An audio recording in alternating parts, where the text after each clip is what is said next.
우리나라 인사 중에 가장 일반화된 인사가 뭔 줄 아시죠? 뭐죠? 식사하셨습니까? 아침에는 아침 드셨습니까? 점심에는 점심 드셨습니까? 저녁에는 저녁 드셨습니까? 아마 옛날에 워낙 먹을 게 없는 세대에 살다 보니 아마 그런 인사말들이 생겨난 것 같습니다. 영어권에 있는 사람들이 인사하는 뭘로 시작하죠, 아침에? 아주 이제 혀가 잘 굴러가십니다. 그죠? 굿모닝. 그러니까 좋은 아침 뜻이죠. 그러니까 이래 하루 아침에 긍정적인 인사를 하면서 서로 웃으며 인사하는 것 자체가 우리 정신 건강에도 굉장히 좋을 것 같습니다. 그런데 세상에 이보다 더 아름다운 인사가 있습니다. 뭐겠습니까? 역시 대단하십니다. 샬롬. 그렇죠? 평안할지어다, 평안하자, 평안하시길 기원합니다. 이런 예수님도 나타내 제자들에게 뭐라고 하셨죠? 내게 평안이 있을지어다. 이렇게 있잖아요. 우리 옆에 분과 같이 한번 인사해 볼까요? 샬롬. 여러분 모두에게 하나님이 주시는 평안이 넘치길 원합니다. 오늘 본문 중에도 보면 14절에 이스라엘이 그 사방 지역을 블레셋 사람들의 손에서 도로 찾았고 또 이스라엘과 아모리 사람 사이에 평화가 있었더라 이렇게 말씀하면서 하나님께서 이스라엘 백성들에게 평화를 주실 때에 그 땅에 평화가 있었다라는 것을 알 수 있습니다. 이스라엘이 여기까지 오는데 참 많은 우여곡절이 있었습니다. 앞에 있는 본문들을 잠깐 살펴보면 이스라엘의 왕이 없었던 때에 하나님께서 족장과 사사와 제사장으로 그 백성을 다스리게 하셨습니다. 오늘 본문 바로 앞에 보면 블레셋과의 전쟁에서 빼앗겼던 법궤가 돌아오는 그런 모습들이 내용에 나옵니다. 그 당시에 전쟁에서 빼앗았던 물건을 돌려준다. 이거는 정말 보기 드문 그런 사례입니다. 그런데 이들이 왜 그런 이 빼앗아간 물건을 다시 돌려줄 마음을 먹었을까? 그것은 하나님이 그들에게 주신 마음이라고 밖에는 다른 말로 설명할 방법이 없습니다. 하나님이 그들에게 마음을 돌려먹게 해주셨을 때 하나님이 그 하나님의 괴를 이스라엘에 돌려주겠다라는 마음을 먹게 되고 그 7개월 동안 봉안하던 그것을 옮겨서 기랏 야림이라는 곳에 와가지고 거기서 20년을 지내며 그러는 동안에도 이스라엘 백성들은 하나님 앞에 온전한 제사를 드릴 수가 없었습니다. 법궤는 돌아왔지만 여전히 블레셋의 통치 아래에 있었기 때문에 그들은 하나님 앞에 온전한 예배도 드리지 못했고 하나님을 마음껏 부를 수도 없었던 그런 상황에 있었습니다. 2절에 보면 괴가 기란 야림에 들어간 날부터 20년 동안 오래 있은지라 이스라엘 온 족속이 여호와를 뭐하니라? 사모하니라. 오랫동안 하나님의 괴가 와 있음에도 하나님 앞에 마음껏 예배하지도 못했던 그런 상황 속에서 이스라엘 백성들이 이제는 때가 되니까 하나님 앞에서 하나님을 사모하는 그런 마음을 먹었다라는 겁니다. 여기서 사모했다는 말 속에는 히브리어 속에 크게 울다 부르짖다라는 뜻이 있다고 해요. 그리고 지금 이 말씀은 이스라엘 백성들이 여호와 앞에서 어떻게 했다? 크게 울었다, 부르짖었다 이런 뜻입니다. 요즘 말로 하면 그게 어떻게 표현이 될까요? 크게 울면서 통성기도 했다라는 겁니다. 얼마 만에? 20년 만에. 성경에 이 부르짖었다는 단어들이 곳곳에 나오는데 주로 사용된 곳이 백성들이 과거의 잘못을 깊이 뉘우치며 크게 울면서 부르짖는 그런 행위에 사용되었다고 합니다. 백성들이 얼마나 하나님 앞에 부르짖는 거기까지 시간이 길었던지 그 20년에 부르짖는 그 심정 제가 굳이 말씀 안 드려도 충분히 상상이 가실 것입니다. 잘못된 지도자로 있었던 엘리 제사장과 그의 아들들이 그런 잘못된 지도를 했기 때문에 이스라엘은 하나님 앞에서 온전한 제사를 드리지 못했습니다. 그리고 그들의 영은 메마른 상태가 되어버렸습니다. 그 이후에 하나님의 사람 사무엘이 지도를 받으면서도 그렇게 통회하고 하나님 앞에 울부짖기까지 20년이 걸렸다는 겁니다. 그렇다는 것은 하나님 앞에서 세워진 한 사람의 그 지도자의 영향이 얼마나 오랫동안 미치는지를 볼 수 있습니다. 한 번 잘못되면 수십 년이 지날 수 있다는 거죠. 그래서 우리가 이 나라와 이 교회 지도자들을 위해서 얼마나 기도해야 되는지 잘 보여주는 내용입니다. 지도자들이 잘못된 길로 갈 때 그 나라에는 소망이 없습니다. 지금 아마 여러분들 매일 아프가니스탄의 상황을 보면서 듣고 계시리라 생각됩니다. 아프가니스탄 하면 2007년도의 피랍 사건, 거기서 우리 한국의 교회 목사님과 청년들이 죽어댔던 바로 그런 나라죠. 어제 한 친구가 영상 2개를 보내왔습니다. 2개 중에 이제 먼저 한 영상을 틀었는데 너무 잔인해가지고 도대체 저는 영화 한 장면인가 했어요. 그런데 2번째 영상을 트니까 바로 그런 영상에 대한 설명하면서 아프가니스탄을 상황을 위해서 부탁하는 그런 내용이었습니다. 그래서 도움이 될까 싶어서 한번 가져와 봤습니다. 이게 6분짜리인데 제가 3분짜리로 줄였어요. Hey, I want to ask all y'all to forgive my appearance. It's been a long night. As you can imagine, getting messages from all over Afghanistan as to what is happening there. I'm really petitioning all of you to really pray. Pray for the believers there. There's so much that is going on and so much that is happening. We've lost all contact as of about 1 o'clock this morning due to the fact that if the Taliban finds any Western numbers or contacts in their phones, they will kill them on sight.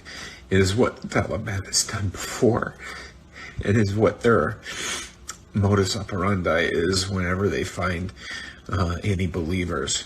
All believers in the country will be killed by the Taliban. They are not looking for converts at this point. They're looking for extermination of Christians. And despite what I just watched, one of the Taliban leaders in Doha just give a talk on the BBC, and I'm telling you, these people are full of lies. They have no plan for good for the country of Afghanistan. They only have harm and destruction in their path. And they will implement, they say that they are only implementing basic head coverings for women. It is a lie. They will institute total covering of all of the women's body and for it not to be seen, and eliminate women education throughout the country.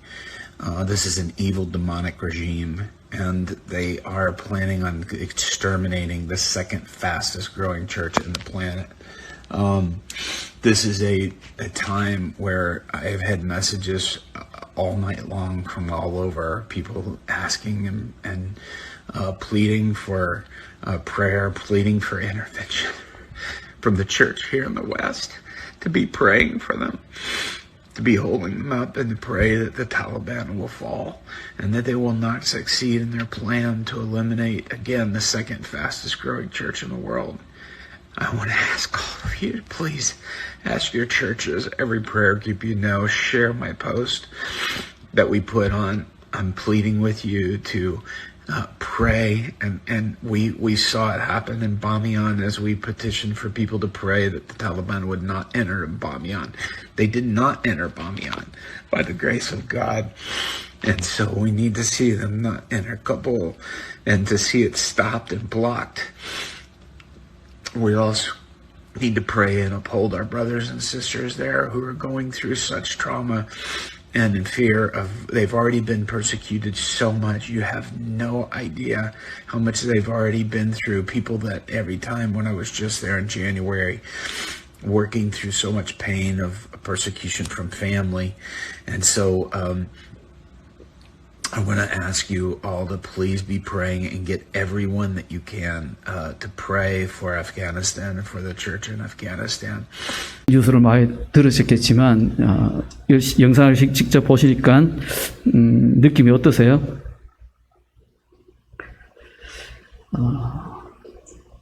아프가니스탄을 위해서 좀 더 구체적으로 기도할 수 있는 그런 계기가 되기를 원합니다. 그렇다면 지금 우리나라 상황은 어떤가요?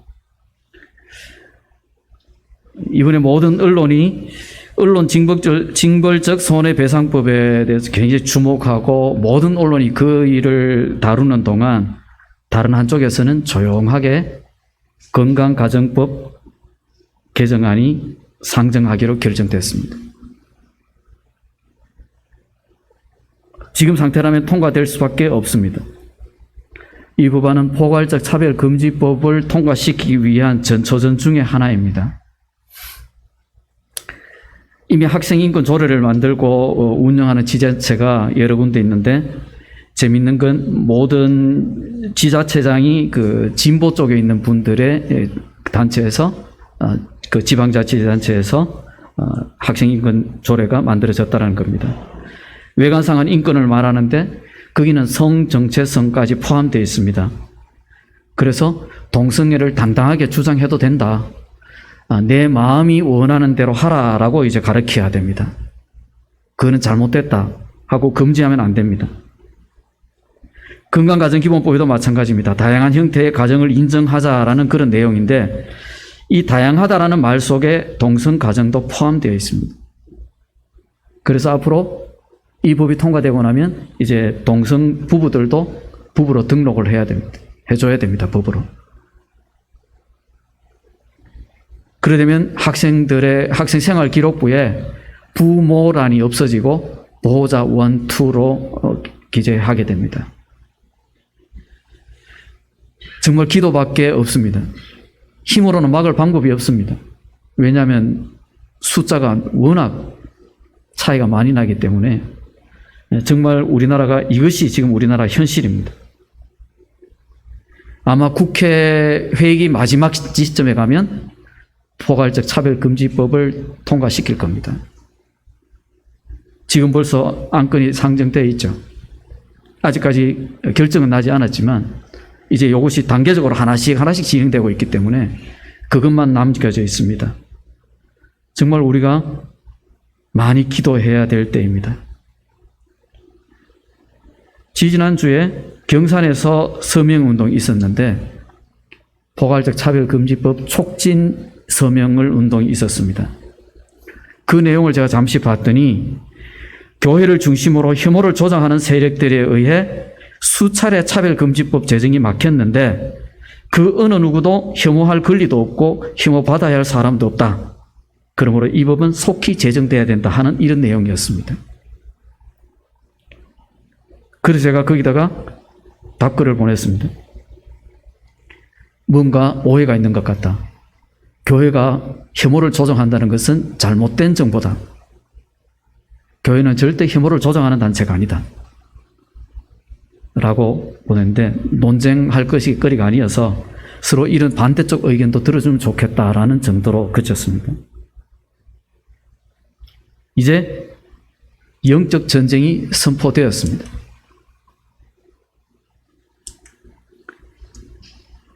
이럴수록 더 교회는 모여서 기도해야 되고 또 우리가 더 하나님 앞에 부르짖어야 되는데 정부는 교회가 모이는 것을 악착같이 막으려고 애를 씁니다.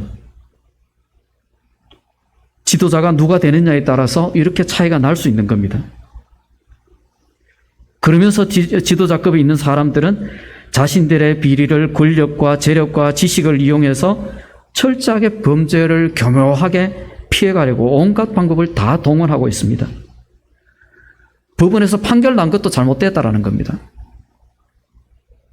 이제 그렇게 되면 세상에 믿을 것은 하나도 없고 숫자 많고 힘센 사람 말이 법이 되는 그런 세상이 될 수 있습니다.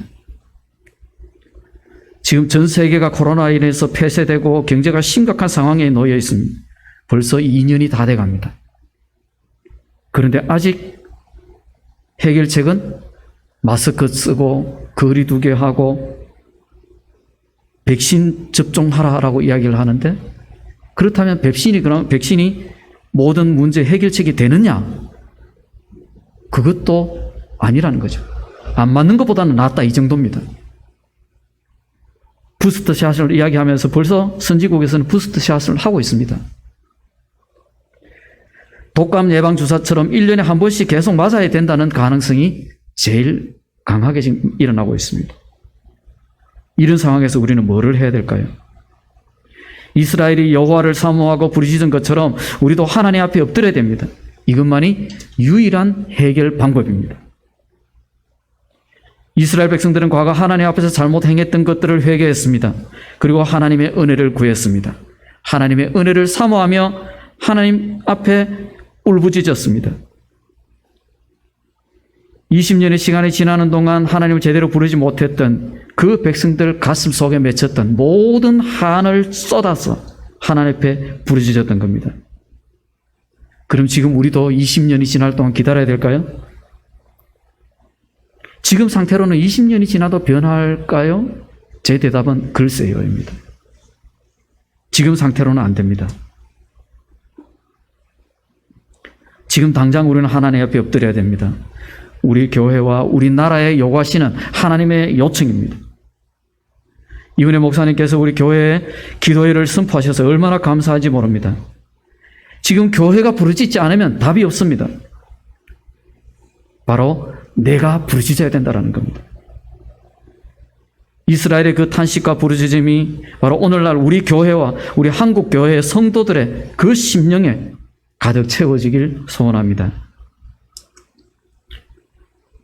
두 번째는 여호와만 섬기는 겁니다. 3절 말씀 보면 사무엘이 이스라엘 온 족속에게 말하여 이르되 만일 너희가 전심으로 여호와께 돌아오려거든 이방 신들과 아스타롯을 너희 중에서 제거하고 너희 마음을 여호와께로 향하여 그만을 섬기라. 그리하면 너희를 블레셋 사람의 손에서 건져내시리라.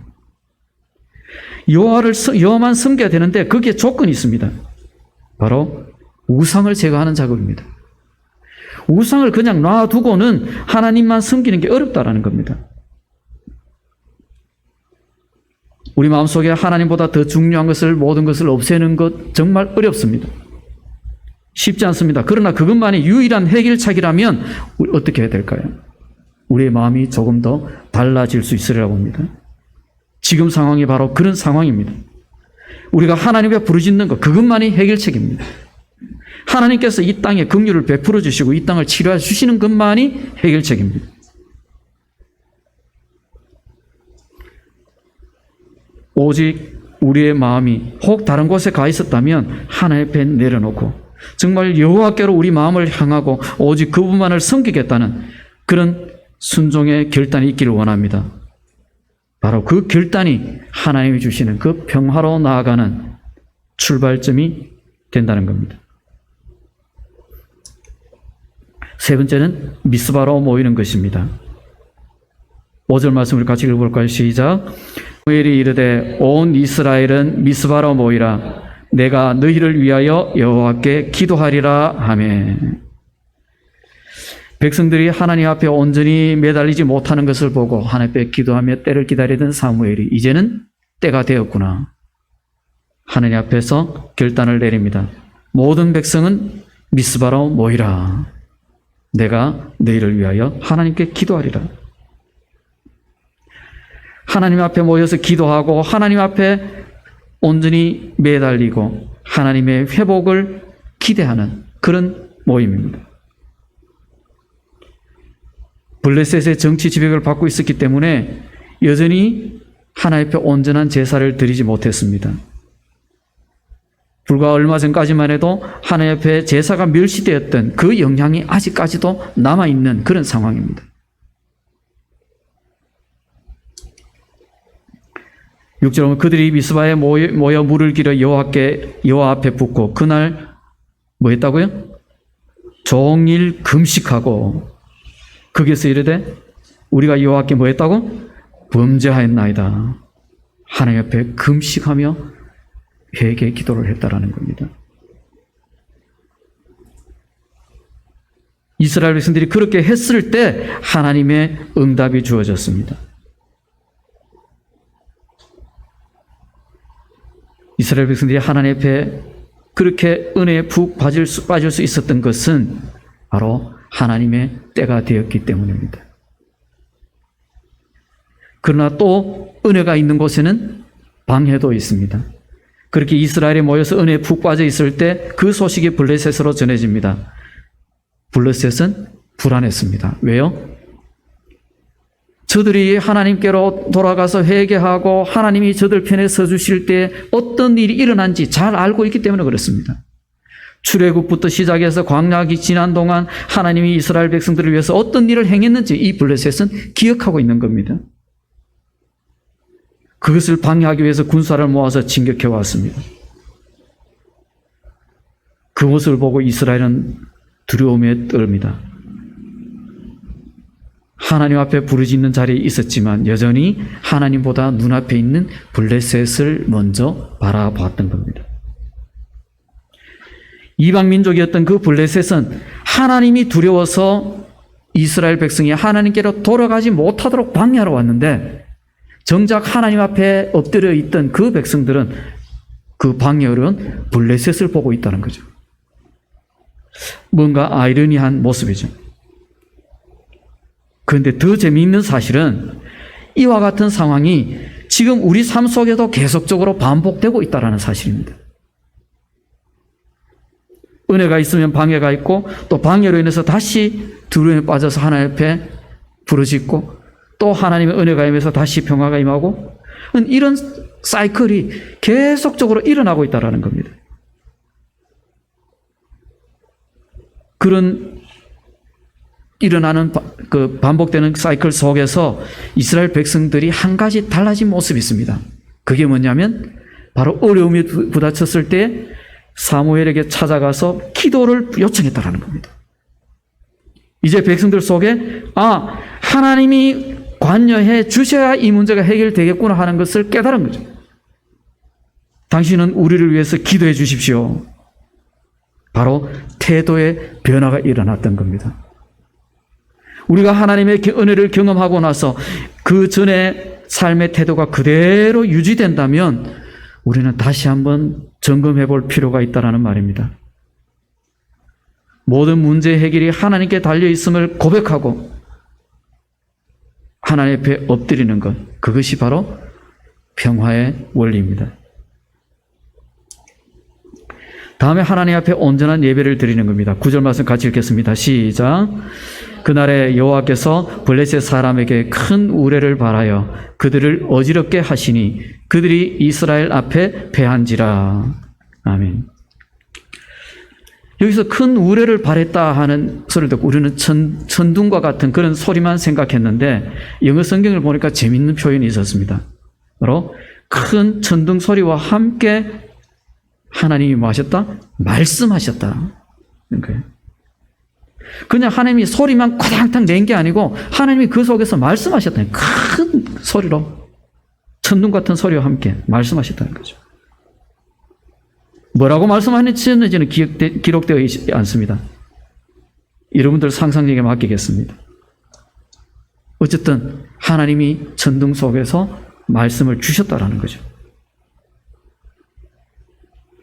그러면서 그때 바로 기적이 일어납니다. 이 블레셋 군대가 다 흩어져서 도망갑니다. 그때 그 블레셋 사람들은 무엇을 생각했을까요? 아이고 큰일 났다. 드디어 하나님이 이스라엘을 위해서 역사하시는구나. 우린 이제 다 죽은 목숨이다. 빨리 도망가자. 아마 이런 마음이 들었을 겁니다. 그래서 그 도망하는 적들을 이스라엘이 추적해서 그들을 처치를 합니다.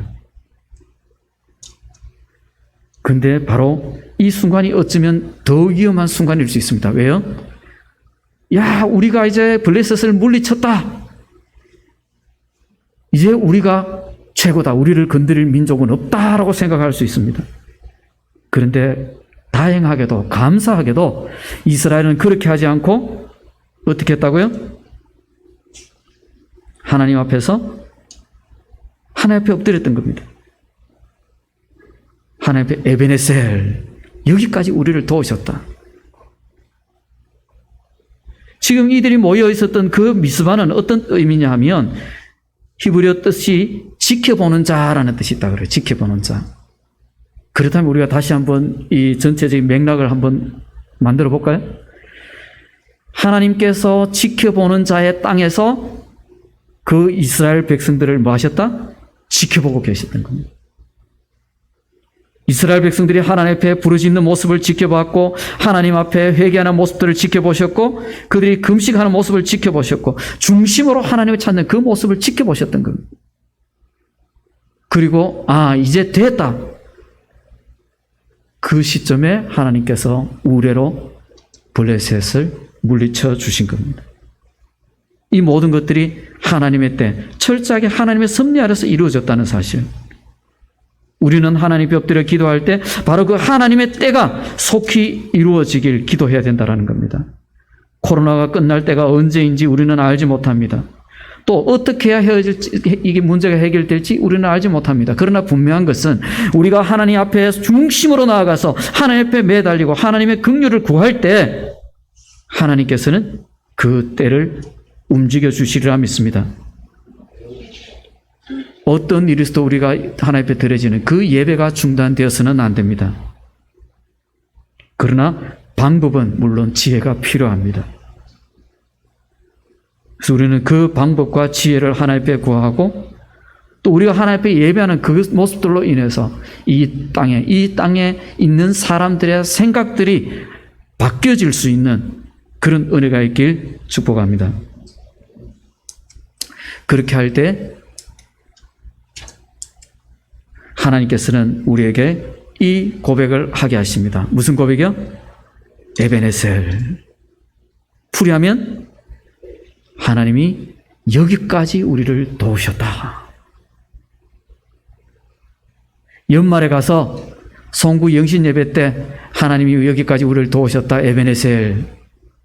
그렇게만 하는 것이 아니고 우리의 삶의 순간순간 하나님 앞에서 여기까지 우리를 도우셨다. 그런 감사가 우리에게 있어야 됩니다. 사무엘이 돌을 쳐야 미스바와 센 사이에 세워 이르되 여호와께서 여기까지 우리를 도우셨다고 그 이름을 에벤에셀이라 하니라.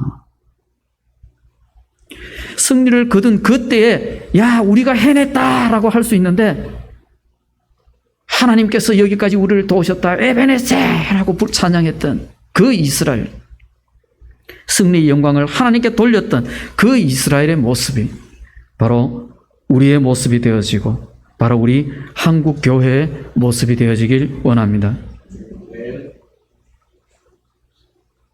사람이 자기가 무언가 이루었을 때 교만해지기 쉽습니다. 자수성가한 사람들이 대부분 만나보면 이건 100%는 아니지만 대부분 고집이 셉니다. 자기 주장을 강하게 합니다. 다른 사람의 말을 잘 안 듣습니다. 그게 공통적으로 나타나는 특징입니다. 왜요? 내가 혼자 이만큼 해왔다는 거죠. 거기다가 유물론적인 세계관이 들어가면은 진짜 전도가 안 됩니다. 그래서 우리가 하나님 앞에 어떤 삶의 자세로 살아가야 될 것인가?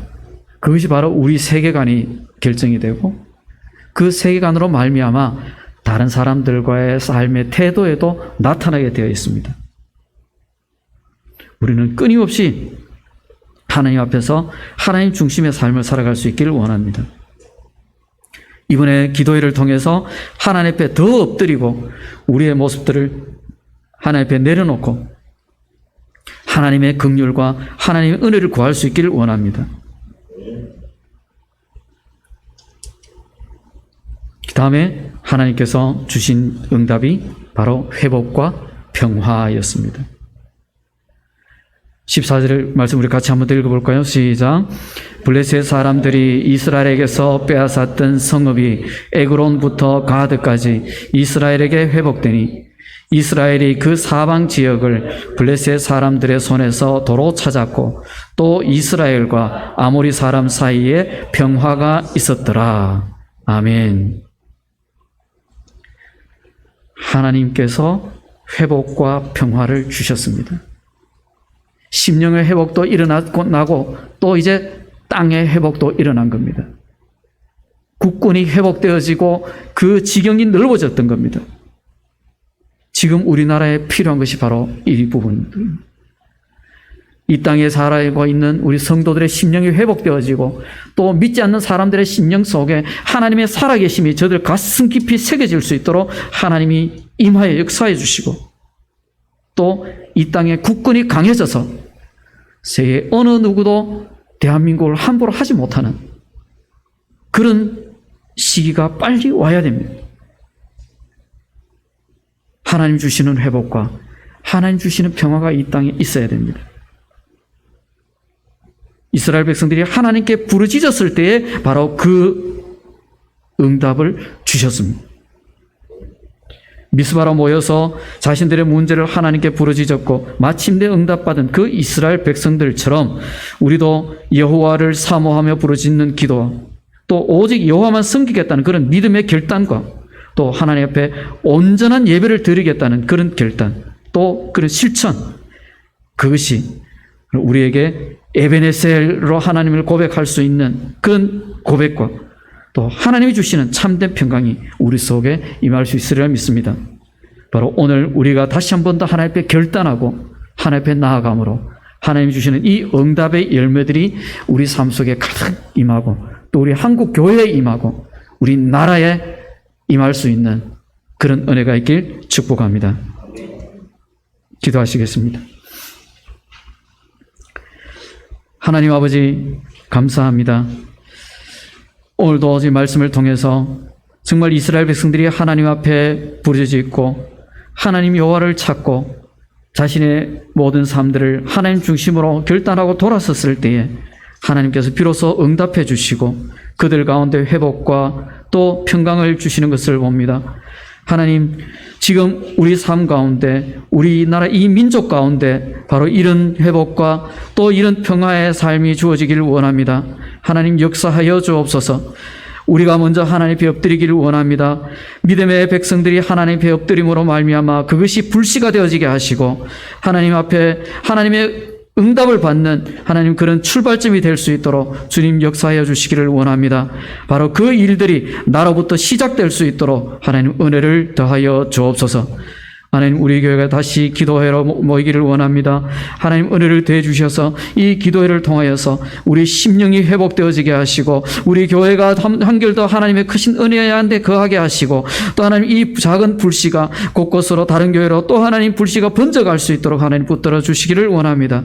그래서 이 한국교회 모든 한국교회가 하나님 앞에 엎드려 하나님의 긍휼을 구하는 이 미스바의 대부흥의 역사가 일어날 수 있도록 이 땅 가운데 성령으로 역사하여 주옵소서. 감사드리며 예수님 이름으로 기도드립니다. 아멘.